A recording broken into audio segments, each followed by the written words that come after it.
I want to talk about kingdom keys to making a difference in the world. Kingdom keys to making a difference in the world.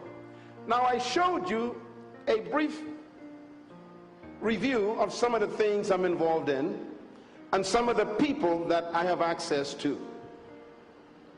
But I was born on an island 7 miles wide and 21 miles long. I was born in a little village called Bainstown. I was born in a wooden house built on 4 big rocks with 2 bedrooms, one for my mother and father and one for my 7 sisters. So the 4 boys had to sleep on the floor. I grew up sleeping on a wooden floor on a mat that was planted from a tree by my mom. My mother gave us sheets to sleep under so we could be protected from the elements.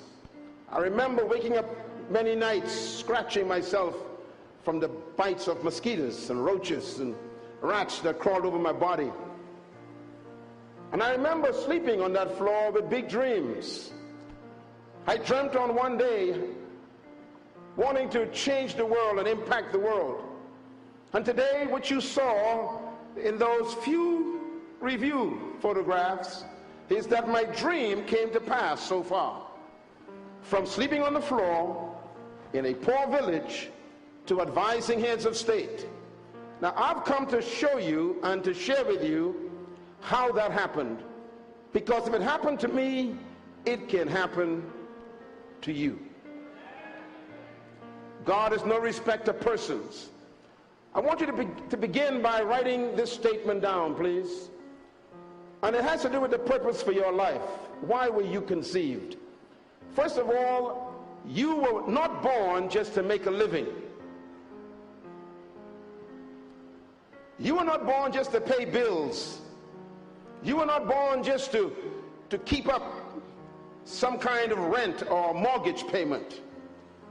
No, you were not born just to eat food and breathe oxygen. I am convinced that you were born not just to make a living, but you were born to make a difference. You were born to change the world from the way you meant it. You were never sent here to leave the world the way it was when you arrived. And so I want to talk to you about how do you position yourself to make an impact in the world. How do you make a difference in the world? First of all, the key to making a difference in the world is one word. Write it down. Influence. Everybody say influence. What is influence? I want to define it for you. Influence is the capacity to affect and effect circumstances and your environment. I repeat, influence is the capacity and the ability to affect and effect circumstances and your environment in the world. That's called making a difference. So what is the source of influence? I can give you a list of 30-odd items that make you influential. But I chose from a list just a few of them that are important to you tonight.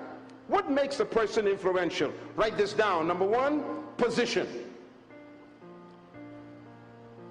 Number 2, power.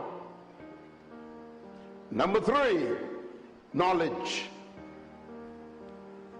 Number 4, expertise. Number 5, experience. Number 6, survival character. That's an important one. What makes a person influential is an individual whose character survived difficult odds. And number 7, dedication to purpose will make you influential. And number 8, This is so important. Wealth makes you influential. This list is a very important list for you as a person born on this planet, for you to study this list. Matter of fact, this list has been discovered by me in my own life.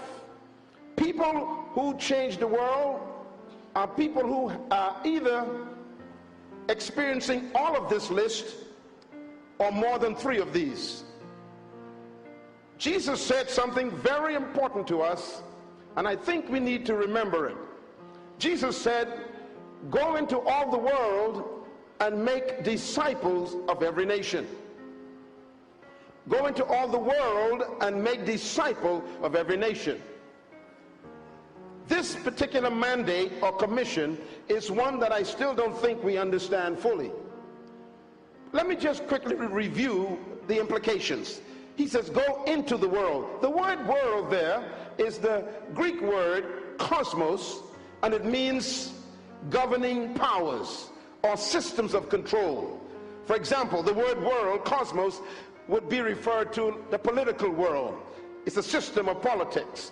Refer to the banking system, the insurance system, the educational system, the entertainment system, the world of sports. These are all called cosmos, worlds. Christ is going to those worlds and make disciple. Everybody say disciple for a minute. Write the word disciple down. The word disciple is not a religious word. The word disciple is a word from the field of education. The word disciple simply means student. Write it down. It means student or learner.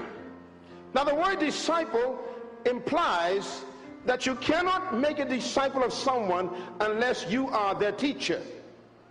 And you cannot be the teacher unless you are in a position of influence. You cannot teach students who you can't influence. You cannot influence students unless you are in a position of power and you have knowledge they don't have, and expertise they never had, and don't have the experience that they have. In other words, Jesus said, I want you to be the teacher and the nation the students. That means for you to influence and disciple the nation, you have to be in a position where you are the one in the position of influence. This is why the church, for the most part, is losing the world very fast, because we are so busy trying to make people prepared to go to heaven, we don't train them to impact earth. Discipleship has to do with you becoming the person of influence. When I sit with prime ministers and presidents, and I sit with congressmen and senators, and I sit among cabinet ministers, and I talk to them for 2 hours about leadership, they are totally influenced by me because of my expertise, my knowledge base, my position of experience. And therefore they become my students. Can you remember that God can make an entire government your students? Joseph had the same experience. The Bible says that Pharaoh became the son of Joseph, and Joseph became the father of Pharaoh. Now wait a minute. Pharaoh's an old man. He is the king of the most powerful nation in history of that time. He's the head of the top civilization of the world, and yet a young man who was just in his 20s becomes his great influence. And Joseph changed the entire laws of Egypt, and he made the Pharaoh decree that all Egyptians shall worship Jehovah. That's called influence, power, expertise, knowledge, survival character. In other words, you cannot disciple if you don't influence. So here's my question. Which one of these influences are the most powerful source of influence? Let me give you this, please. Write this down. The power of wealth. Wealth is an important source of influence. That's why I love this church. Your name makes me excited. Commonwealth of Zion. Everybody say wealth. Everybody say common wealth. Say it loud. Common wealth. Wealth is one of the most powerful forces on earth. I want to read a verse of scripture written by the richest man that ever lived. His name was Solomon. son of David. He was a king. Here's what he said in his book of Ecclesiastes chapter 9. This is going to be a shock to you, but listen to the words. Verse 14. There was once a small city with only a few people in it. A powerful king came against it, surrounded and built huge siege works against that city.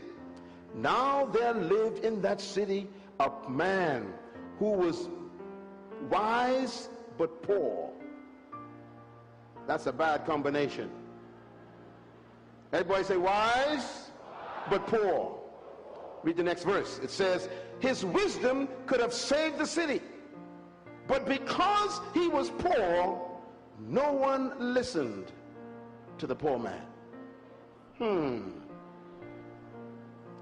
There are people in this room right now and those watching by this television who've got great solutions to problems in this great country. You complain about the problems in Nigeria and you got some answers. The problem is no one listens to you. Now notice what the Bible says causes people not to listen to you. He was wise, but what? Poor. In other words, when you gain wealth, you gain attention. That's why God sent me here tonight, because God has sent me with a message to tell you he's going to teach you how to become wealthy so you can become influential. The reason why the poor man's wisdom could not save the country is because he didn't have what the country considered attraction. And this is why it's important for you to learn the keys to influence to make a difference. Can I put it this way? This man could not make a difference, not because he didn't have the answers, but he was not in a position of influence. Everybody say influence. That means for you to make a difference, you have to be in a position of influence.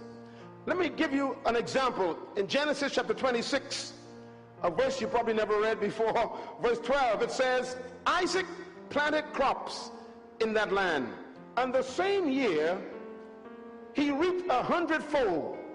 Why? Tell me why. Because the Lord blessed the crop he planted. The man became rich, and his wealth continued to grow until he became what? Very wealthy. Verse 14. He had so many flocks and herds and servants that the Philistines did what? Envy him. Ladies and gentlemen, this is an amazing story about a man of God. Isaac followed God's laws, submitted to God's will, connected to God's anointing, and God blessed his seed that was sown. Now don't forget that. He planted like everybody else planted, except God blessed his. And what happened? He became wealthy. But then it says he became very wealthy because he continued to grow in wealth. And what happened? The enemies, people who didn't like him, had to respect him, even became jealous of him. I prophesy in the name of the Lord that your life shall position in a certain way soon, that those who don't want to hear you will come to you for advice because of your wealth and your position. Shout, I receive it in Jesus' name.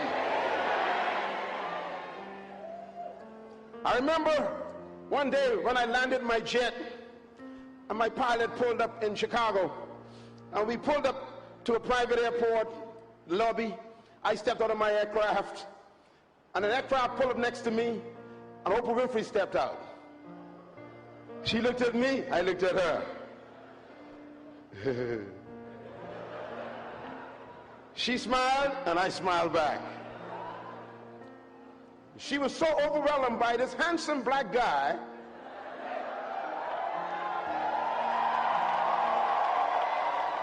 who also stepped out of his own jet with his name on it.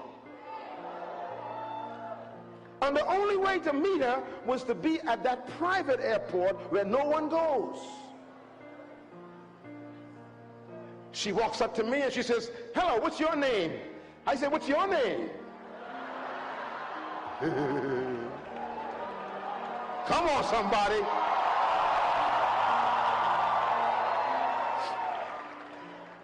I said, I'm Dr. Myles Munroe. What's your name? She said, I'm Oprah Winfrey. I said, I like your show. And she said, I like your books.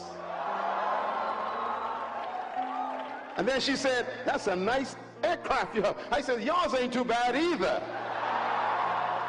Here's my point. If I didn't have that position, I could never speak into her life.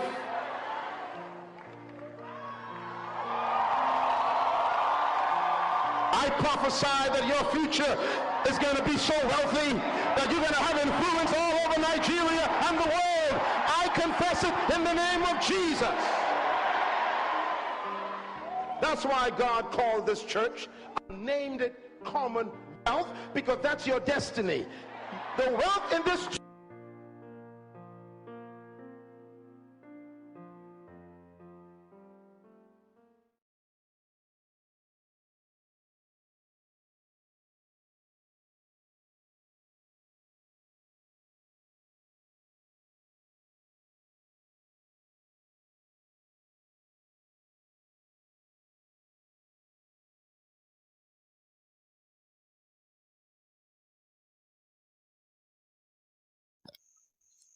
Hi, thank you so much for watching. Please remember you can support our work on our Patreon page and you get access to exclusive content and full videos.